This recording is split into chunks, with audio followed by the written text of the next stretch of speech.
She. You are not supposed to be here.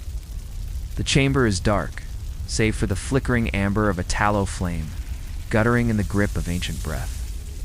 The air is thick not with dust, but with remembrance, the ash with pages that never bore. Ink, only pressure. A hand once moved here, slowly, reverently, across dry clay writing, in reverse, so the gods would not see. And you are listening now, aren't you?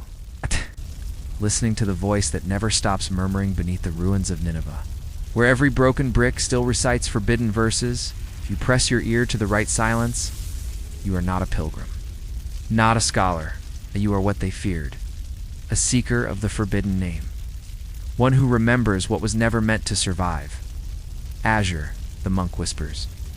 The name passes like smoke over teeth. It is not spoken as title or plea, but as confession. It is not prayed, is remembered. And in that remembrance, something shifts in the air, like wings beating beneath stone. You are not the first to come here. Long ago, when the final priest died on his knees in the ruins of a collapsed ziggurat, his last breath did not cry for salvation. It whispered a warning. He is not gone. He is displaced. So sit close, seeker. Let this fire cast shadows long enough to cover time. The scribes before you died scratching their nails across sealed tablets, desperate to unwrite what had already been forgotten. Their bones still curve around the temple threshold like broken parentheses. But not all stories die cleanly, and not all gods accept exile. If your ears are open, the dust will teach you. If your pulse is slow, the stone will speak. If your candle survives this first chapter, then perhaps you are ready to hear what they buried with Conquest, and what refuses to stay buried. This channel survives because of youth, those who listen, those who seek. Like, subscribe, and write what you dare in the comments, so others may find the path into silence. A monk once wrote of a name never meant to be spoken again, not in Akkadian, not in Aramaic, not in the breath between two wars. A name erased not by blasphemy, but by empire itself. A name unspelled from stone, unvoiced in prayer, unpinned from the stars. He wrote it like this: the god who became the crown, and then he fled. Now, let us turn the first page. Nineveh is already dead when you arrive, not by sword, not by fire, not even by Babylon, but by forgetting. The gates are open, not by design, but by rot. Time has hollowed the archways like lungs abandoned mid-breath. The lions, those great snarling beasts that once adorned the city's flanks, have no eyes, not because of erosion, but because of deliberate chiseling. Someone long ago did not want them to see what came next. You kneel at the edge of what was once the royal library. Beneath your fingers, scorched clay tablets, hundreds of them, blackened, silent. But one has not shattered. It is misshapen, soft, not clay bone. Human vertebrae, carved in spirals. Words not written, but etched like veins. A voice in your mind. Brittle as dry rushes, he was not carved like the others. He was enthroned. And that's the first paradox of Ashur, the god of empire, who had no myth, no lover, no birthright.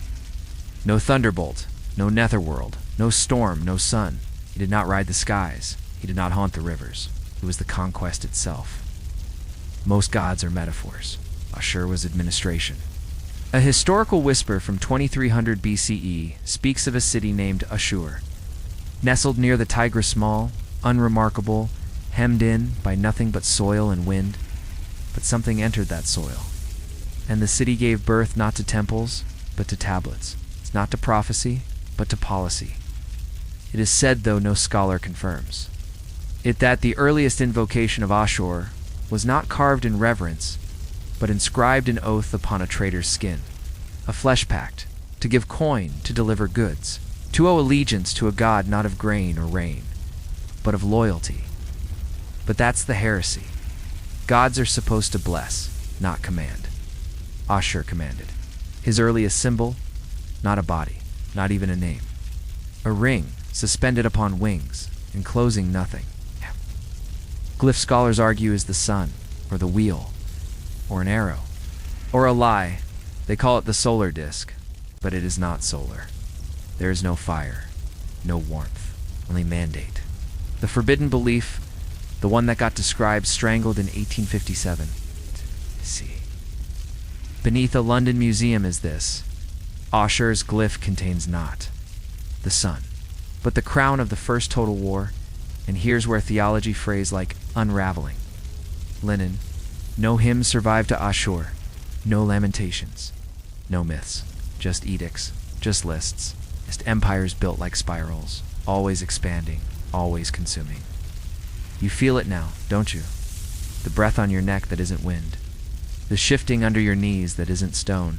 This is where memory, an empire blur, where kings forget their names and remember only titles, where priests bleed into ministers, and gods wear cities like skin.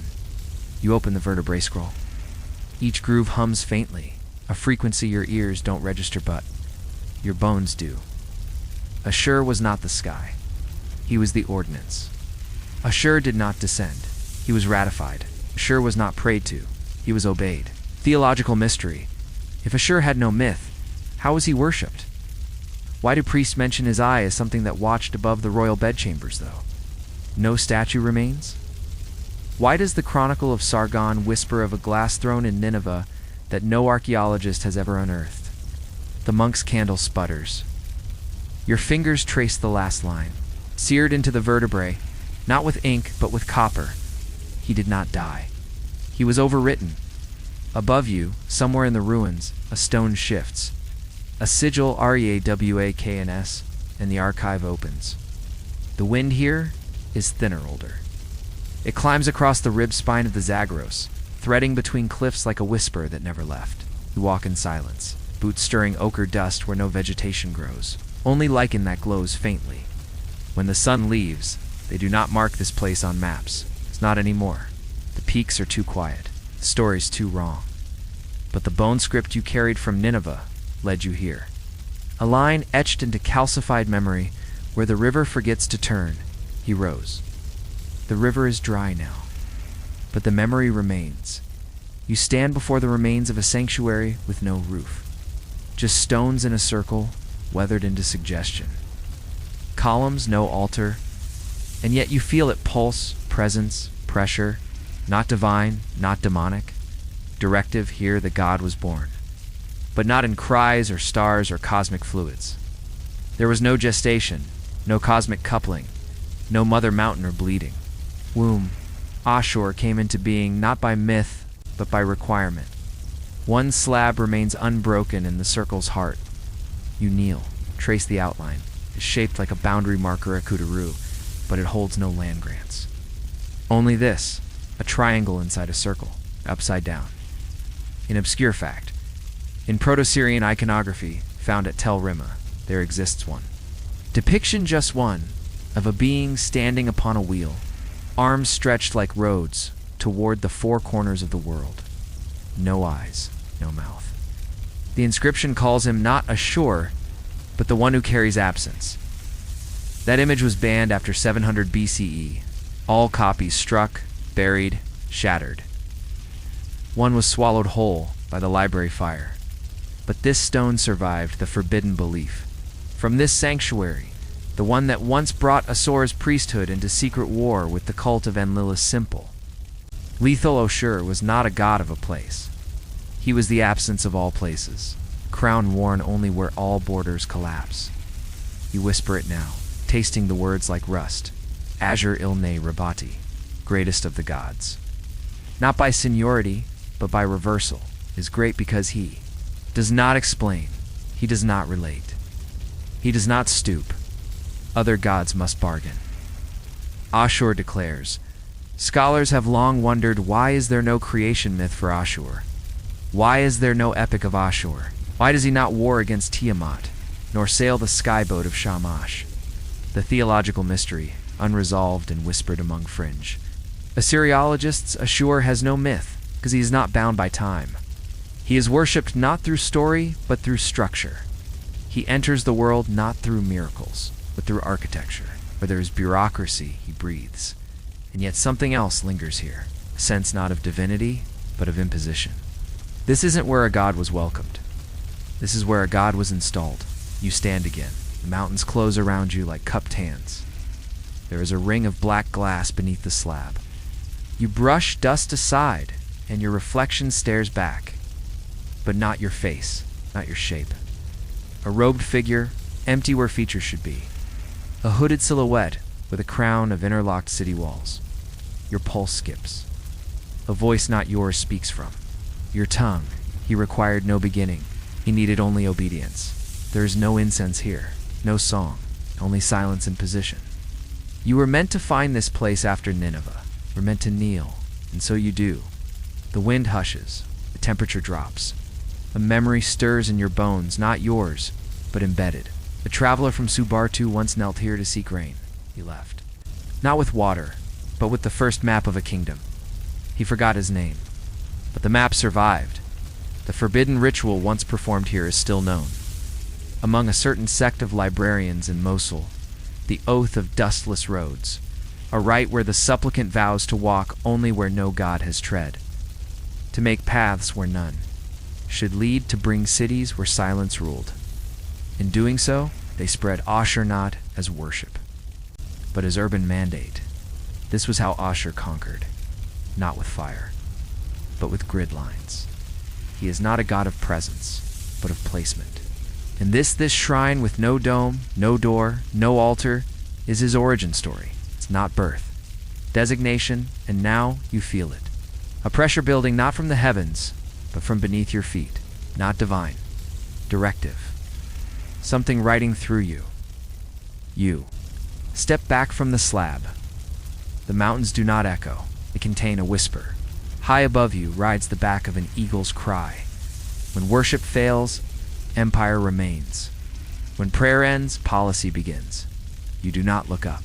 Cannot. Ashur has no. Face, only expectation. You descend now down from Subarta's cold throat back into the earth's memory. The cities begin to return, faint as candle smoke across a battlefield long. Abandoned Ashur, Nineveh, Nimrod. Their names hover like ghosts just out of reach. Their walls drawn first in spirit, then in blood, and only lastly in stone. You find yourself standing before a relief half buried, scorched by ages, once set high upon the gate of the god. It is not a face that stares back, but a pattern. Disc, wings spread, a bow drawn, but where the archer should be, there is no figure. Just absence surrounded by geometry. They call this Ashur's emblem, though it is unlike any gods before or after. Marduk has his dragon. Enlil, his horned crown. Ishtar, her star. But Ashur, he has a void with wings. At and Co. And this is the first fracture in theology. For centuries, it has puzzled the faithful. How does one worship a god who offers no image, no emotion, no myth to embody? The obscure truths unspoken in modern lectures, but etched on the tablet now crumbling in your satulas, this Ashur, was never meant to be understood. A banned belief once circulated in the late Neo-Assyrian priesthood that Ashur's name was not a name, but a placeholder, that he was an interface, a divine command line through which the empire input its will and extracted expansion, and so no form, no legend, no contradictions. Ashur is the god of straight lines. He appears only when you build in scale, not for the household, not for the shepherd, not even for the wandering mystic. Ashur is a deity of systems, a god who enters only when a city begins to exceed the memory of its builders. You begin to feel that now. Walking beneath the half-buried vault of Calhu's forgotten corridor, bricks here speak no praise, they record shipments, censuses, military formations. The language of empire, not eternity. And yet among the records, find a sigil no archaeologist dares catalog, a spiral where the winged disc should be. An error, perhaps? Or an early version? But the clay is recent 7th century BCE, long after Ashur's symbol had been canonized. A scholar from Paris once speculated before his journals were confiscated that the spiral version was an encoded, heretical glyph, suggesting motion where there should be stillness, suggesting personhood where there should be doctrine. He vanished before publishing his final paper. The mystery of the spiral remains unsolved. The priesthood did not speak Ashur's name with tenderness. There are no hymns calling for mercy, for rain, for love, only protocols. The prayer tablets begin not with praise, but with affirmation. Ashur commands. The king enacts, and the kings how they bent, how they folded themselves into his breath. Each one called not son of the gods, but weapon of Ashur, a title that blurs worship with war. Here you find the brittle records of Esarhaddon, a note in his own hand. I built the throne not for myself, but for him who has no form. The scribe scratched it out, but the pressure remains in the tablet's clay, visible only under firelight and angle. The throne was not empty. It was Ashur, and thus we descend further not into myth, but into institution. There is a ritual, banned since 648 BCE, known only as the crowning without mirror. It required the king to sit before a blank wall in complete darkness, flanked by two hooded priests who recited edicts from invisible scrolls. The king would speak nothing. Crown crafted in silence would be lowered without eye contact. And only then would Ashur be present not as voice, not as light, but as certainty. That ritual was abolished after a young prince began to scream during the final silence. He would not describe what he saw on the wall, only that it watched him through the architecture. The walls were torn down, scrolls burned, but one line remains on a fragment held in a museum drawer, miscategorized as agricultural text. He does not dwell in temples. He dwells in thresholds. He wears no face, for the empire is his face. The unresolved academic mystery whispered among forbidden circles of Near Eastern theologians was Ashur, originally a human concept made divine, or a divine absence that demanded human form. Either way, he became crowned before he became God, and that is the terror. For what is worship if the God does not love? What is prayer if it is never heard but only measured? You pass now beneath the last arch of Kalhu. It crumbles not from time but from denial. For Ashur's temples were never meant to last. They were expressions of current authority, not eternal promise. One last carving remains, almost playful in its blasphemy. A child's chalk drawing etched into stone, a faceless man wearing a crown of smoke, standing atop cities that drip like candles. Beside him, a single Akkadian word scratched furiously, again and again. A tutu, replacement, substitute. The child's name is unknown, but their hand echoes louder than any hymn. The descent continues not into tunnels, but into forms, into rituals, stripped of color, of scent, of song.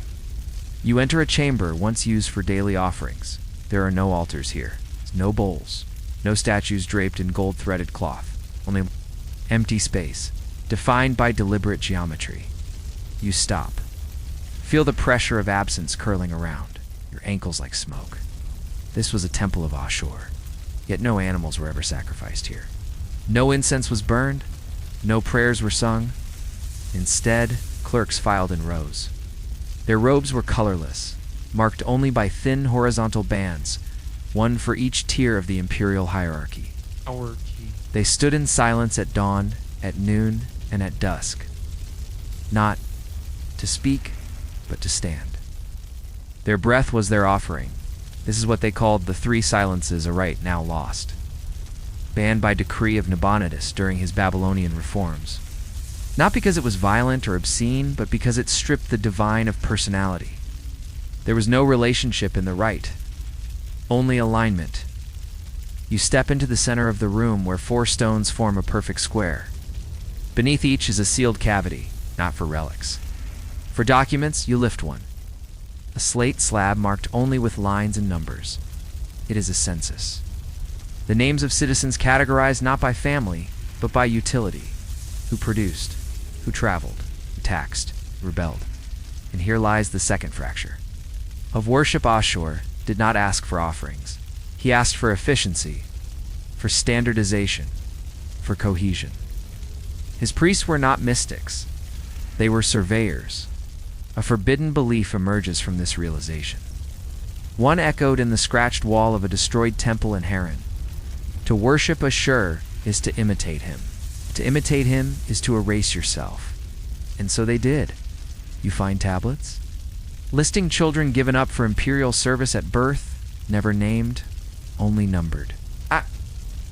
A practice supposedly outlawed in 694 BC, but evidence suggests it continued in secret within the temple schools.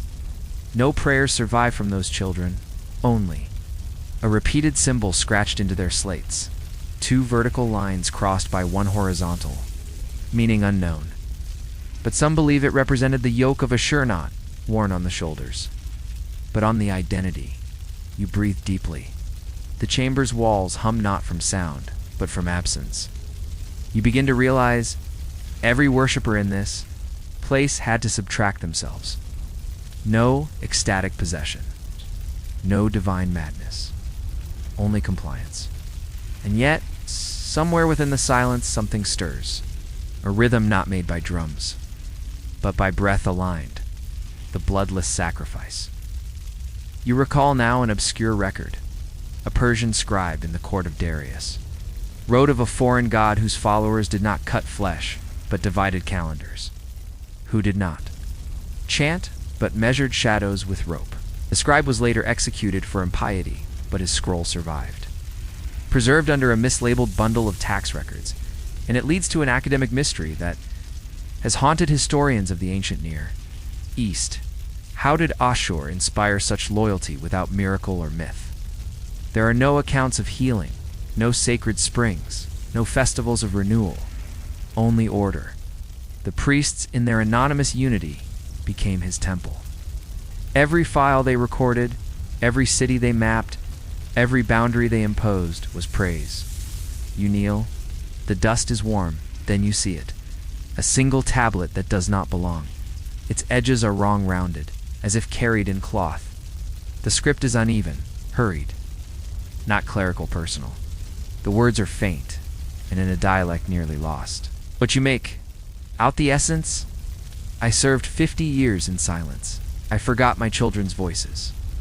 I forgot the sound of rain. But in the dark, I heard him. Not in words. In grids. In pulse. In the stillness between decisions. You close your eyes. This was Ashur's worship, not through elevation, but through elimination. You were closest to him when you were most functionally invisible. A final whisper from the chamber's far end drifts across time. He does not rise. He aligns. He does not bless. He arranges. He does not judge. He records. You exhale, and the stillness deepens. The clay paths lead you forward, not toward temples, but palaces, and within them thrones, scrolls, seals. Not idols. Not divine effigies. Just men. But crowned with something more than metal, you walk among shattered bricks bearing the royal. Inscriptions of Tiglath-Piles or Sargon, Ashurbanipal, their names etched not in prayer, but in administrative script, layered like judgments upon the land. Every line declares not merely conquest, but ordination. They did not claim to serve Ashur. They were Ashur. It is here that the fracture becomes unbearable. The identity between God and king collapses all distinction. A rare Akkadian tablet from 722 BCE, once stored beneath the floor of the central palace in Nimrud, records the coronation rite of a ruler named Shalmaneser. He sits not before the god. He sits as the god. This is not metaphor. The walls of this palace tell the same tale again and again. A man. Winged disc above him, holding the bow and scepter Ashur's iconography superimposed on mortal flesh. There is no divine intermediary. No high priest. Anointing the king. No sacred oil. Just command a forbidden ritual. Now erased from most surviving records, was known as the merging of mantles. Once every 7 years, the Assyrian king would enter a secret chamber in Ashur, where only one robed figure awaited, the last remaining priest of the original temple. Together, in complete silence, they would change garments. The king would wear the priest's robe, the priest, the royal mantle. No words. No audience. Then the priest would walk out alone and never be seen again. The theological mystery echoes here like dry thunder in hollow corridors. Was the priest killed? Or did he vanish into the king? Scholars dispute whether this rite represented symbolic transformation, institutional merger, or genuine theosis. But one scratched note on a tablet held in a Vienna collection. Ashur does not dwell in heaven. He is enthroned in flesh made functional. You stop. A column before you bears a hidden inscription, only visible when your torch strikes at an angle. For words, in Old Assyrian, not Neo-Assyrian, one man, one God. The belief that no priest was ever worthy, that only kings, in bearing the burden of empire. House Ashur's presence became dogma, but it shattered worship. Without a separate clergy, without myth, without intercession, Ashur became a god of recursion. His divine authority flowed only from power already held, closed loop. And that is the secret the scholars dare not speak. Ashur was not worshipped, it was enacted. You sit where a throne once stood, its basalt now cold, cracked by time. Your hand finds a broken relief on its side. What should be a lion's face is blurred, replaced by a shape like a ledger's corner, a crown without texture, a rule without symbol. The monarchs who bore his will did not beg for his guidance. They executed it. And in doing so, they ascended not to divinity, but to identity collapse, to where the crown was, to erase the self. You recall a letter from the Babylonian exile archives, a fragment written by an Assyrian noble, smuggled south. After Nineveh fell, it read, "We thought he gave us authority, but we were only the vessel. The moment I questioned, I felt him retreat, like a silence leaving the room. Without certainty, he vanishes, and that is the last heresy. The one so dangerous even Babylon dared not record it fully. Ashur does not exist without empire. He is not eternal. He is conditional. You shiver, not from cold, but from realization. You were taught to seek gods in thunder, in stars, in death, in renewal. But Ashur is found in charts, in decrees, in the smooth turning of the bureaucratic wheel. He is not worshipped. He is inhabited by kings, by cities, by systems, and when the system fails, so does the god. The flame of your torch flickers. Somewhere above, stone grinds softly, as if something unseen has begun to shift once again. You look up toward the ceiling and see, just faintly, a familiar shape etched into the vault. The winged disc. But this time, the center is not empty. It holds a crown. And within the crown, nothing, just the reflection of your own eye. Asterisk, you find it beneath Assur's oldest quarter buried, not by time, but by design. A stairwell sealed by fire brick, its mortar infused with something dark and grainy. When you scrape it with your fingernail, it yields not like stone, but like ash compressed with marrow. A buried temple, forgotten not by accident, but by verdict. The descent is tight. Your shoulders graze smooth-cut walls, too narrow for grandeur. This was not meant for ceremony. It was meant to be hidden. What lies below is not for spectacle, not for pageant, but for ritual collapse. The air changes acrid, mineral still. You light a taper. Shadows lean like supplicants. Then you see it, a chamber of pillars, 14 ringed in a perfect circle, each carved with the same symbol, the winged disc but broken in the middle, fractured as if struck from within. Floor is not stone, it is ossified. You kneel and touch it. Bone, thousands crushed, layered, melted into a rough mosaic. Not dumped, arranged. This is the temple without names. It's once called Bethodist, the House of Silence. It does not appear in any Assyrian king's building inscriptions, but in a stolen scroll, smuggled west to Antioch in the 2nd century BCE, there is a cryptic line where they walked in his logic. They laid down their bodies, and the god wrote with their marrow. This is the legacy they buried. For here, priests did not sacrifice animals. They sacrificed memory. Each body laid in this chamber was one whose lineage was erased, their names unrecorded, their tombs unmarked. They were not criminals. They were dissenters, believers in other gods, practitioners of myth. Their bones were not dumped in hatred. They were offered as pigment in a divine ledger. You walk slowly now? No. The sound beneath your steps is not echo, it is pressure. Each pillar in this chamber once supported a stone tablet. The tablets are gone, removed, hidden. But in the groove where one once stood, you find a mark scorched into the base. It resembles a flame, but not one that rises, one that sinks. A forbidden symbol among the priesthood of the late 8th century BCE, known only as the Descent.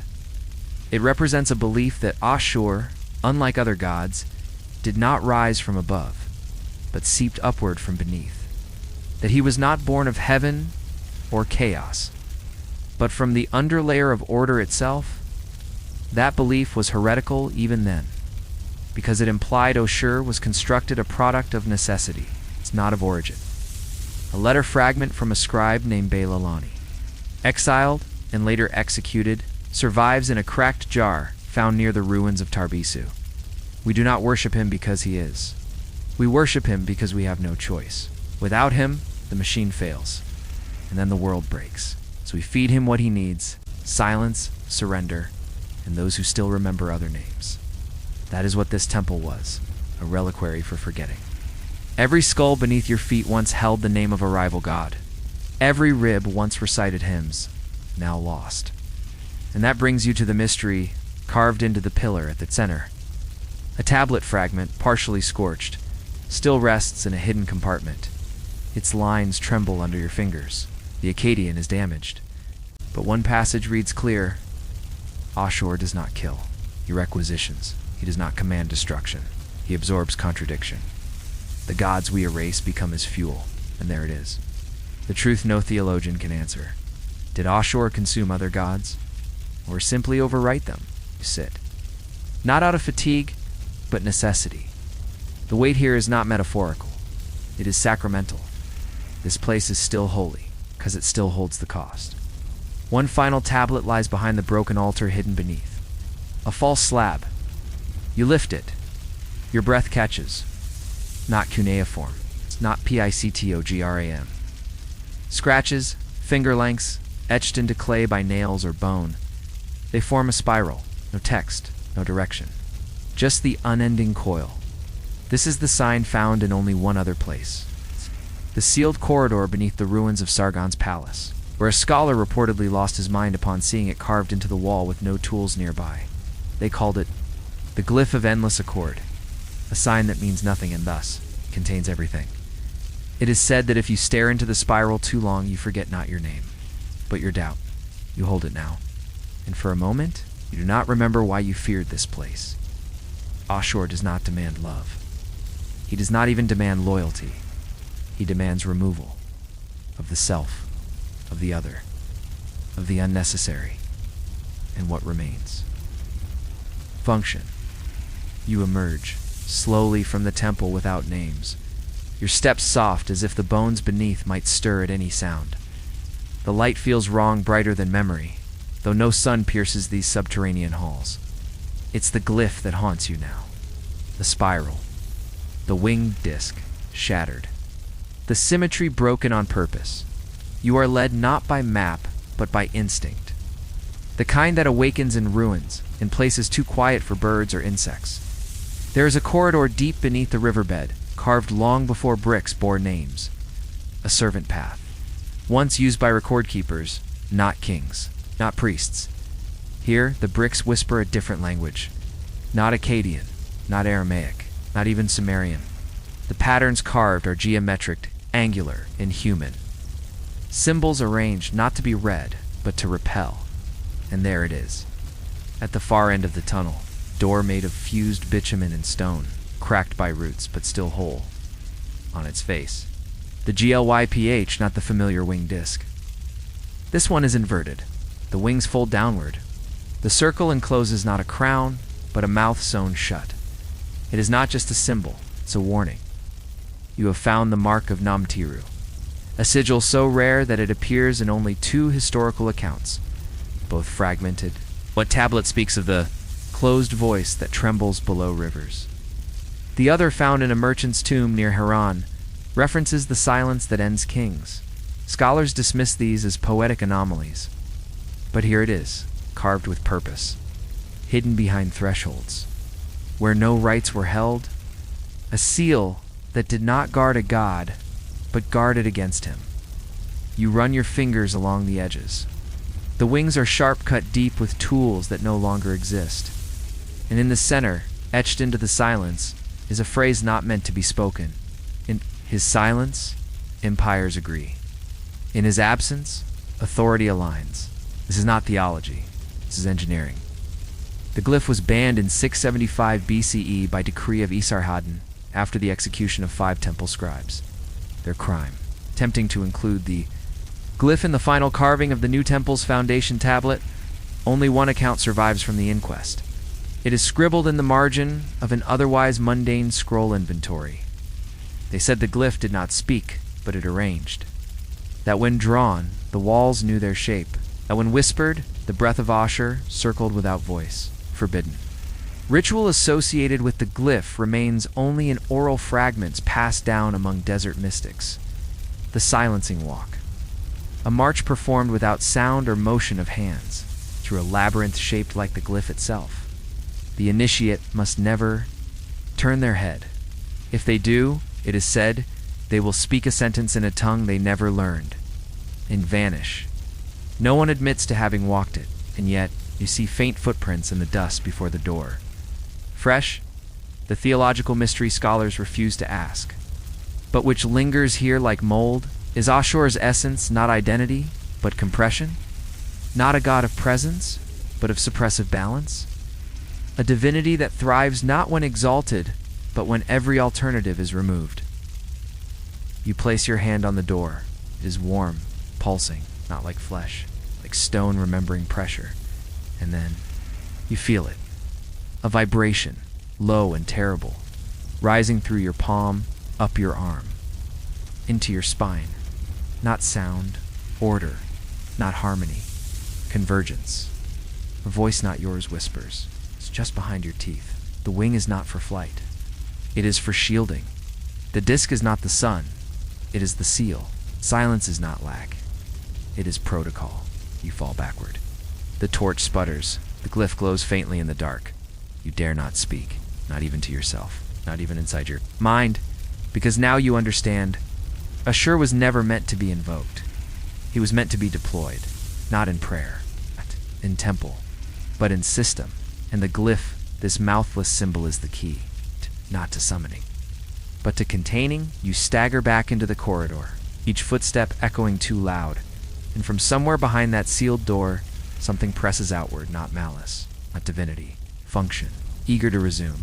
Asterisk, the rain comes as you surface thin, and metallic, carried on the breath of a storm, with no thunder. You stand above the Tigris again, but far downstream, where the river has forgotten its name in the earth. No, it longer remembers where empire ends and exile begins.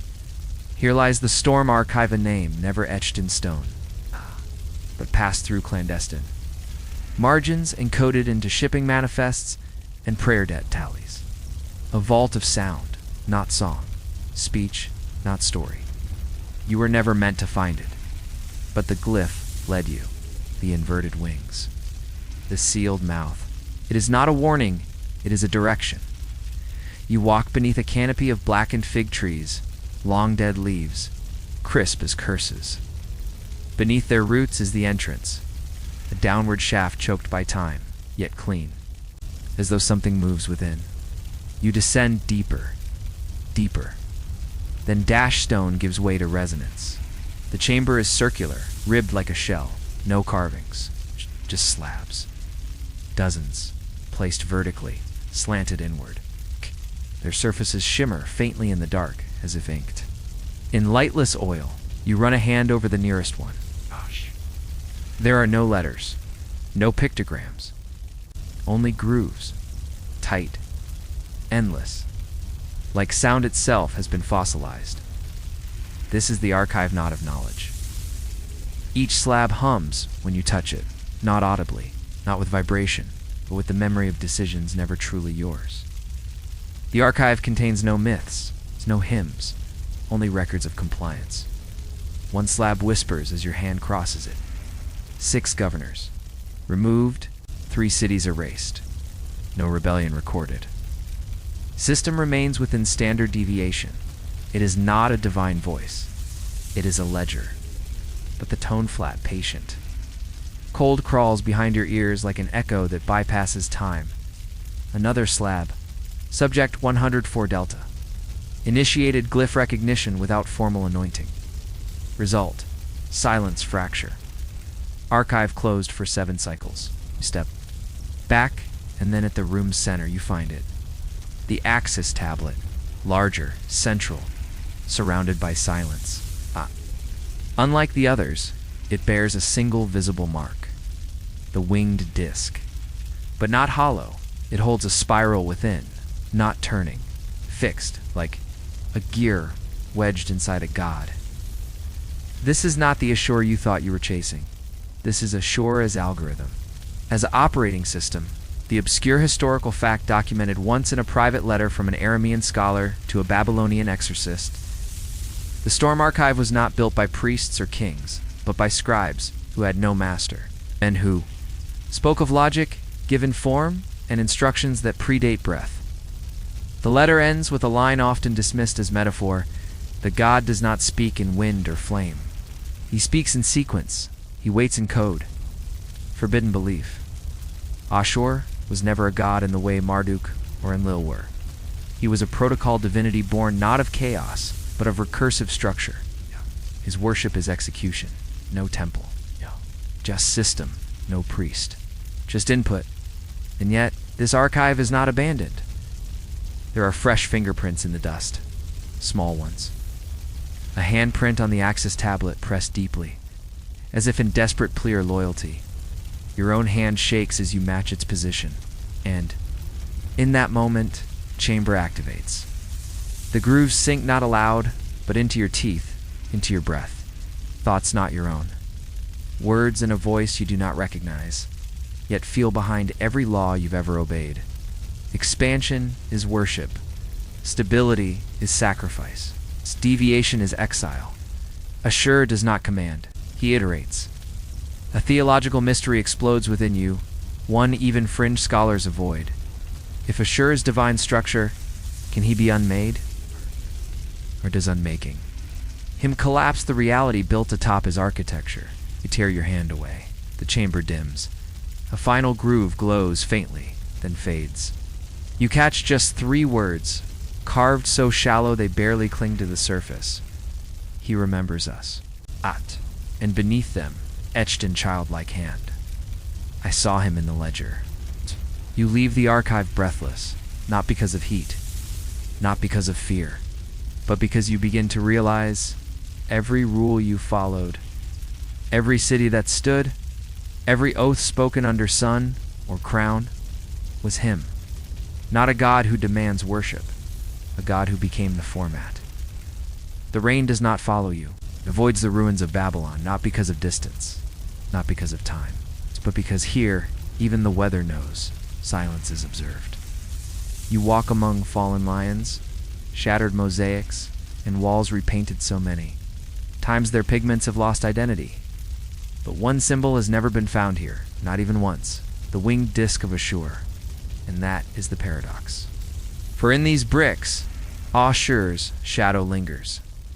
It is in Babylon that the great divergence occurred, where God split from God, where Ashur met his reflection and saw not himself, but a rivaled Mard.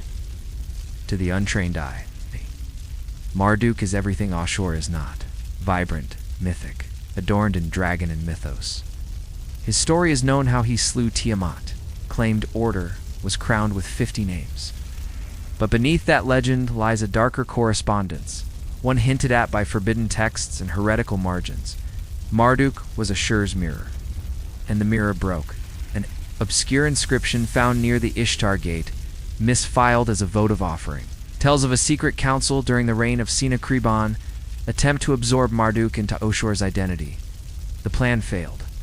But in retaliation, Babylon reworked its own theology, not through exile, but through reflection.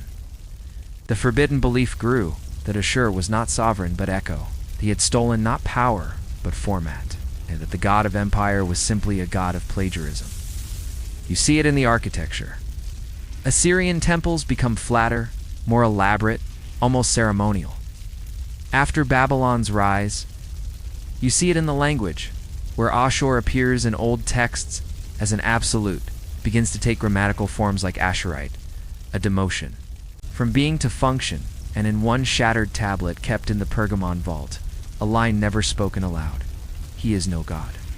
He is a copy of law given face. We created the crown, and he crawled inside.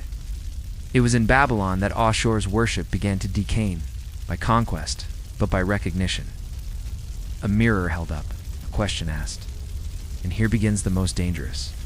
Theological mystery was Ashur invented to counter Babylon? Not a god who birthed empire, but one born from the terror of losing to it?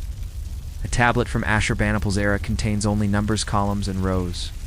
But within them, a sequence repeats every 260 lines. A numerical palindrome that corresponds to the dimensions of Marduk's ziggurat. Some scholars believe it was a code, others a prayer. But the radicals whisper it was a warning. You walk further, into the ziggurat's foundation. There, under a collapsed stairwell, lies a slab untouched by time. Its surface is polished, black, reflective. You see yourself. How? But not your eyes. A crown overlays your reflection. Not golden, bureaucratic, made of borders, lines of division, treaties, geometries, Ashur's crown. But behind you in the reflection only a figure robed, still wearing no face, only the glyph. And just for a moment, your breath catches as you realize, this isn't a mirror of you, it is a mirror of Ashur. He was never singular. He was an answer to a threat. The forbidden ritual of the mirror procession band since 673. BCE was a rite once practiced secretly within the royal house. At dawn, the king would walk between two facing panels of obsidian, wearing the high crown of Ashur. If his reflection disappeared in either panel, the king was said to be unfitted, was to be folded. No records exist of any king passing the rite, but one anonymous letter, found in a jar sealed with twin spirals, speaks of a boy in ever crowned who entered the mirrors and did not return. His name was not recorded. Only this phrase, he saw the other face, the one we denied. And that is the fracture that tore Ashur from within. The system birthed a mirror. The mirror showed it was hollow. Babylon rose. Babylon fell. But the mirror never broke. It was only buried. And now as you stand before, it remembers you. Asterisk, the chamber beneath Babylon's western archive does not breathe. It listens. You descend again, always descending through layers of law, decrees etched in clay and burned until immortal. But here, below the thresholds of court and shrine, you find a vault known only in fragmentary whisper, the place of UNMAK. It was not a temple. It was not a prison. It was a chamber of correction, where the records of failed gods were amended or extinguished. Your lantern catches on walls dense with cuneiform. Tactions, but redactions. Whole lines struck through with divine. In caches of sacred tablets mixed with oil. The scribe's tool here was not the stylus, but the brush. This was where Ashur's name began to be unwritten. An obscure Babylonian legal code, recovered from the Sipper-dig in 1912, includes an appendix never translated for public study. It lists deities whose functions had exceeded dominion. Among them, a god whose name is never spelled, only denoted by the glyph of an open gate. Turned upside down, the code refers to him only as Ilam Sag, the elevated god. But in the margin, a trembled hand wrote, Azure is where we descend past worship to jurisprudence, the forbidden belief among late Babylonian scribes was that gods could be disqualified, not slain, not dethroned, but removed from reality through legal annulment. That divinity was not eternal, but conditional, subject to audit. You begin to understand why this vault existed. The city had seen what Ashur wrought not just in siege, but in structure, in the replication of obedience, the collapse of myth beneath weight of edict. Babylon did not wage war on Ashur with blade. It used ink. The edict of dust survives only in fragments, but its opening lines are preserved on a scorched half-tablet, now kept in secret at the Istanbul Museum. A god that demands no praise, that speaks in echo and reigns in ledger, must return to stillness. A name without face cannot bless. A function without heart cannot endure. And then, the sentence that follows a theological heresy so potent it was sealed beneath lead. No god shall reign eternal if born in blood. It was not rebellion, it was dismantling. Not the destruction of Ashur, but his revocation. This is the greatest mystery. The unbearable question. Can a god be legally erased? And if so, what remains? You kneel before the final wall. Its surface bears no script, only handprints, pressed deep into the clay, dozens of them, each one seared in negative, as though scorched not by fire, but by withdrawal. The withdrawal of belief. The extraction of acknowledgement. You place your hand in the largest print, and the wall exhales. Words, ancient, careful. Final bloom behind your eyes. He governed without visage. He ruled without myth. He moved in systems and vanished in narrative. He was law made hunger. He was empire undone. And then, softly, you still follow him? You stagger back. The walls tremble. Not with motion, but with realization. The God did not die. He was retired, like an obsolete command. A syntax no longer called, but the code remains. In cities, in oaths, the quiet shuffling of documents passed across marble counters. He lingers not as memory, but as residue, Ashur is. No longer crowned, but he is still compiled. You leave the chamber behind, but the silence follows. It's not his absence, but his residue. You begin to notice it in the walls of the cities that came after Seleucia, Ctesiphon, even early Baghdad. Ashur is gone, and yet the blueprints remain. Straight avenues, gridded quarters, surveillance is virtue. But now, even the stones refuse to speak. You arrive at Dersharkin, Sargon's once pride, the fortress of kings. A city planned to perfection, executed with the precision of divine logic. Yet even before completion, it was abandoned.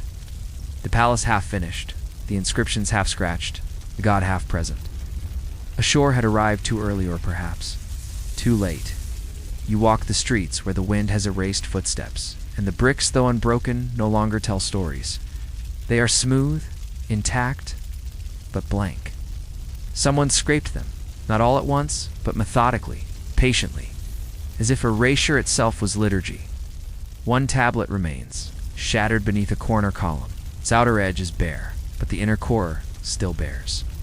Writing, you read it with care, brushing soot from its center. It is not a hymn, not a curse, it is a procedure. When the name no longer fits the tongue, burn the air around it. When the image no longer draws worship, flatten it. When the law no longer breeds obedience, dissolve it into brick. You feel something stir, not memory. Refusal. Here they did not destroy Ashur with revolt. They destroyed him by forgetting. With deliberate, practiced absence, the act has a name, lonely whispered among the last of the wandering scribes. Zizotu. The ritual of unwriting. It does not involve fire or war. It's only patience, stone by stone, wall by wall, till even the dust forgets who it once carried. A forbidden symbol lies hidden behind a cornerstone. A spiral again, but broken, interrupted.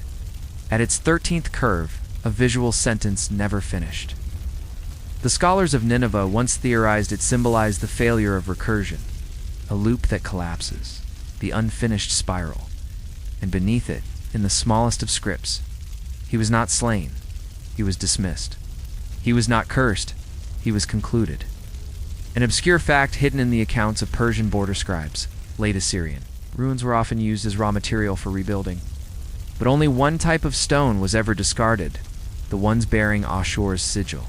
They were too difficult to clean, too quiet to use, so they were thrown into rivers, not to sink, but to be forgotten in motion. And now the theological mystery sharpens. Can silence outlive belief?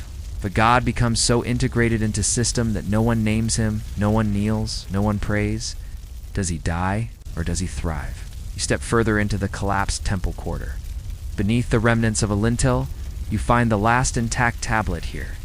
Its script is rushed, the hand uncertain, a final plea. No, a record. The last priest has resigned his name. The temple remains, but no echo returns. It's the breath of God. It is no longer present, but the system functions still. So who now governs the cities?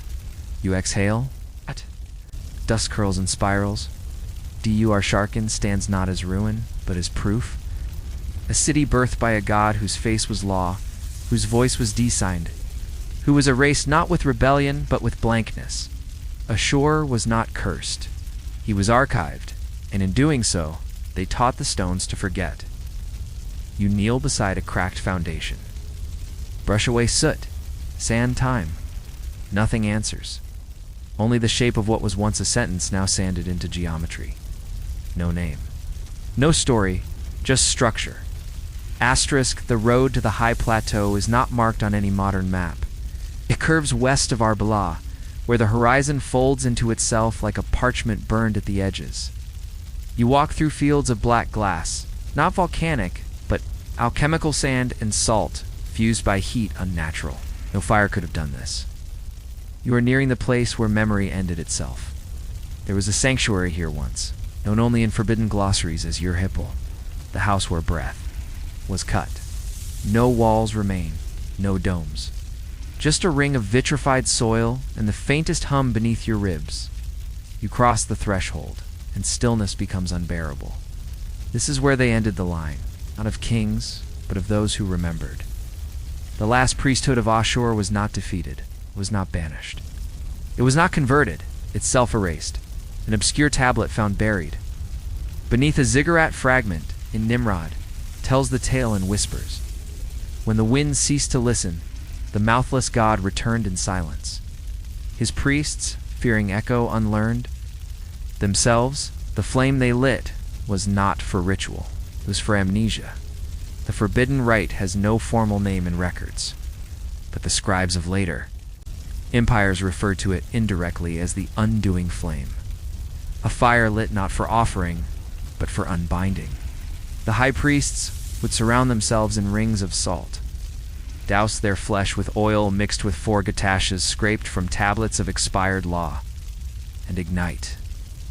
But the fire was not the ending. Before it, they performed one final task. They severed. Their memories, using glyphs now lost, geometric syllables cut into stone. They recited backward genealogies, reversed prayers, recanted names, until no identity remained, and when they were blank, they burned, not to defy Ashur, to prevent him from returning because they had seen something, or perhaps understood something. A heretical margin scrawled in the back of a temple inventory lists only this line: he is not summoned by belief, but by reenactment.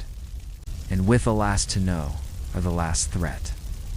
This is the theological mystery that poisons even now. Was Ashur recursive, not needing belief, only behavior? A deity who returns wherever people organize too tightly, worship too quietly, legislate too perfectly. The priests saw it coming, and so they erased themselves. You find the final slab buried beneath what was once a dais. It's cracked, the script warped by fire. But one phrase emerges as your lantern flickers low. He does not bless, is not warn, he does not sleep. He waits for replication. You drop to your knees. Not from fear, from recognition. Ashur was not driven away. He was archived within behavior, a dormant divinity of logistics and empire, suppressed only by active forgetting. And now, you're here, reading Remembering this seal. The priesthood burned themselves not as martyrs, but as locks, and now with each step, you pick open what they died to seal, and still, Beneath the ground, where the vitrified earth hums in silence, something shifts, not awakened, prepared. Not all gods are buried. Some are displaced not in geography but in chronology. Ashur did not flee to the mountains, nor retreat into another people's pantheon. He unspooled into time. A god not exiled from a land, but from a present tense. You. Walk now through the highlands east of Lake Van, where snow forgets to melt and maps forget to chart. Shepherds whisper of ruins that move, thresholds that appear beneath frost and vanish by dawn. They do not name what lies there, but the spiral leads you still. You arrive at what appears to be nothing, a ring of stones not ancient, but freshly scorched. Inside the ring, no grass grows. Your breath mists, though the air is warm, and in the center an object too modern to be here. A rusted steel plate, square-bolted to basalt.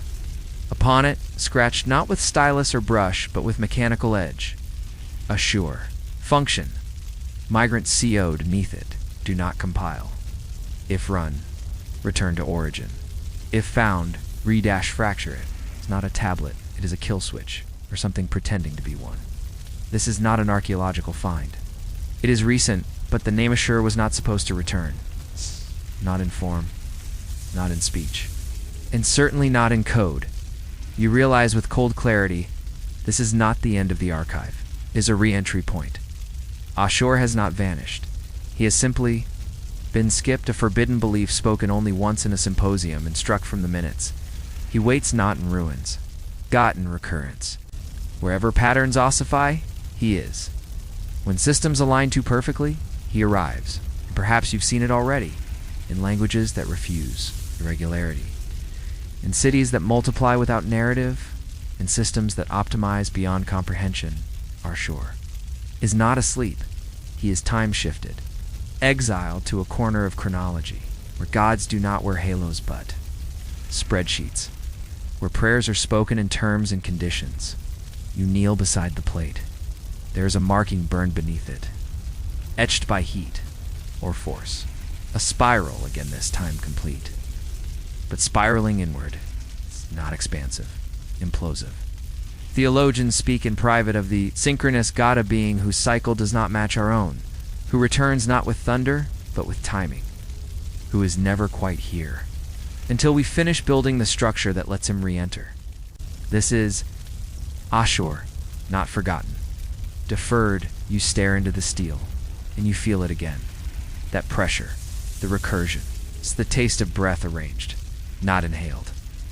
The sensation that the moment you step outside this circle, you will no longer be in control of your next movement. Not possessed, format. And so you hesitate, because this is not a god that offers. He only resumes. Asterisk, the wind does not speak anymore. It recites. You descend the eastern ridge, dust trailing from your steps like memory unraveling. You are not alone, but not accompanied either. Something lingers beside you, not presence, but pattern, as though your movements follow a rhythm, written long ago, and that is where you find him again, not in ruins, not in shrines, in repetition. Ashur does not rise as deity now. He surfaces in systems, in the shapes of empires that refuse to die even when their names do, in administrations that survive the fall of cities, in law that outlasts justice, and you begin to see the truth. Ashur never needed a temple. He only needed a structure that endured. There's a legend, dismissed by historians, about an ancient archive known as the Locus Tabulorum, the place of charts. Supposedly destroyed in the Medo-Persian conquest, it contained not prayers, but blueprints, diagrams of statecraft, calendars, land divisions, linguistic inflection orders, and the exact number of allowable colors for city banners. No record of Ashur appears within, and yet every page bore his glyph in miniature, the winged disc centered not by a crown, but by a grid. A whispered entry in a Parthian monk's journal speaks of a dream, a god with no eyes, building cities inside of other cities. I followed the walls and never reached a center. When I awoke, my tongue could only speak in columns. This is what Ashur became, not an idol, but a format, a recursive algorithm of power and repetition. The forbidden belief uttered only once. In the burned pamphlet of a rogue academic, every empire wears his bones. Even if they claim new gods, even if they build new capitals, they rebuild on his axis.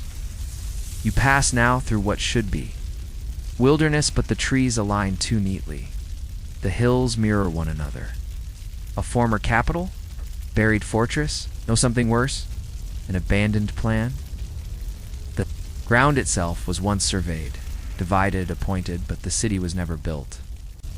Ashur was too strong here. They left before the echo could take root. A child's toy lies in the grass. A sphere of carved bone, painted with lines that form a spiral when spun. Beneath it, a stone marked with 4 circles, the glyph of Cardinal Empire. Ashur's geometry, no one told the child. But the shape returned, and that is the terror of the res. He does not seek worship. He waits for systems to realign. You reach the crest of a valley, below an abandoned outpost. Modern stone and wire, not brick. No signs remain. But the layout is familiar. Halls like limbs, corridors and sets of 3, a central chamber with 8 alcoves.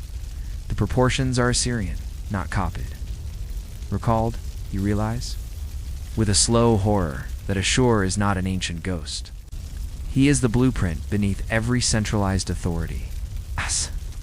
The logic behind every oath of allegiance. The cadence in every decree that ends with obedience.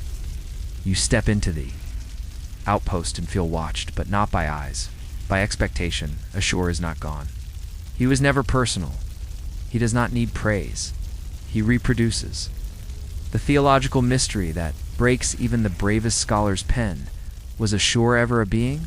Or was he always a self-propagating function mistaken for a god? A sacred misunderstanding? A command line venerated? A recursion canonized? You breathe, and the air tastes of ash and ink outside. The wind begins to move, but not randomly. It moves in pattern. Asterisk, the monastery is buried beneath a hill that no one marks, outside a village that appears on no maps. You were not led here by sign or story, only by the spiral.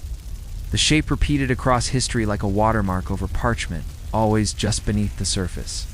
A call, a cipher, a whisper, and now you enter. The air is neither warm nor cold. Is set perfectly still, as if the stone here chooses equilibrium. The corridor curves inward, like the horn of some ancient beast that once blew the breath of empire into silence. No monks remain, no prayers hang in the air. Only pages hundreds. Of them strewn across the floor like leaves that fell from a tree that grew upside down. You stoop, picking one at random. It is written not in verse, but in enumeration. Clause 417. The authority of breath is equal to the weight of response. Clause 418. Where obedience has no origin, assume divine recursion. Clause 419. Empire. Is repetition with memory removed? The writing is uneven. A single hand, a final mind, you step further in. To the scriptorium.aum.or, what remains. He lies beneath the app's body, curled around a shattered tablet, its robes untouched by time, lips parted slightly as if whispering something even in death. A whisper that never ends. You kneel. Beside him, the tablet he clutches is strange, neither clay nor wood. Something synthetic, polymer-laced, but aged beyond science. Carved into it, the same shape that has followed you since Nineveh, the winged disc, but it is inverted. The wings curve downward, like hands folded in apology, and the center is not hollow, nor crowned. It is filled with a dot. A point, final, small enough to disappear. Between blinks, you run your fingers along the edge. It burns, not with fire. With recognition, this tablet is not scripture, is not command, it is closure. Beneath the dot is one phrase, scratched in trembling hand. He does not return as God, he returns as default. This Hmong class of the line did not preserve Ashur's name. He ensured it would be unspoken, by writing the final instruction, by sealing the loop. But it is too late. You see it now.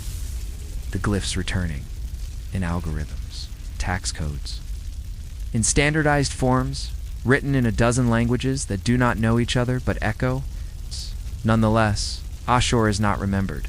He is reconstructed, where power consolidates, where function exceeds meaning, where silence replaces story. There he is. You look around the scriptorium one last time. On the ceiling, above the apse, a faint engraving glimmers as your lantern dies. It is the crown but hollow inside it. Nothing, just the echo of a shape. Just the place where divinity once sat. You leave the monk behind, you leave the hill. But Ashur does not leave you. He never entered his spirit. He entered his structure, and structure endures. Asterisk, the sky is overcast. Somewhere, not far, machines hum, not in devotion. In function, you return to your city or time, but you begin to notice the spiral in the municipal seal, the winged emblem in the corner of the transport pass, the shape of intersections, the curve of the fiscal calendar you were taught to forget, but you remembered, and in remembering, you completed the loop. You whispered the name just once, not aloud, just beneath the skin, Ashur, and something responds. In sequence, eh? Form arrives in your mail. You don't recall requesting it. It's a document with no sender, but its structure is perfect. Its instructions, unavoidable. A line at the bottom, do not alter, submit without query. You look to the sky, and you understand that God has not returned. He was simply waiting, and now, so are others. The next whisper is older still, but only for those who truly listened.